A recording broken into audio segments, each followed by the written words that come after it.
एउटा सानो कहानी कस्तो लाग्छ भन्नु है त। एउटा लौरे आउँछ नेपालबाट कोरिया, उसको नाम चाहिँ सञ्जय हो। D2 भिसामा आउँछ। 6 महिना जति काम गर्न पाउँदैन D2मा, त्यो कारण ऊ समय भएको बेला पढ्छ, युट्युब हेर्छ, टिकटक चलाउँछ, समय यत्तिकै जान्छ र उसले ल्याएको पैसा पनि सकिन्छ र सोध्छ काम कसरी खोज्ने भनेर।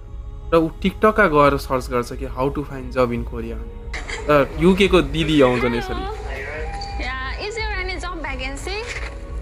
सञ्जयको जसरी तपाईँ पनि अलमलमा पढ्नु भएछ र युके को दिदीको जस्तो गर्न चाहनुहुन्न भने तपाईँ यहाँ एकदम रेस्टुरेन्टमा गएर is there any job vacancy भन्नुभन्दा नि यहाँ अनलाइन एप छ क्यारोट, अल्बामुन र अल्बा छिङ्गु भन्ने छ। मेरो फेभरेट चाहिँ क्यारोट हो। क्यारोटमा चाहिँ लट्स अफ काम पाउँछ। काम नपाउने होइन, एक्जाम्पल मेरो लिउँ, मैले नि अल्बा मुनबाट होइन कि क्यारोटबाटै पाएको हो। सो मेरो बेस्ट चाहिँ क्यारोट हो। त्यसमा चाहिँ तपाईँलाई एआरसी चाहिन्छ, तर विदाउट एआरसी गर्ने भने चाहिँ अल्बा छिङ्गु र अल्बा मुन हो। So that's it for today. Today is day 24, making content for 365 days।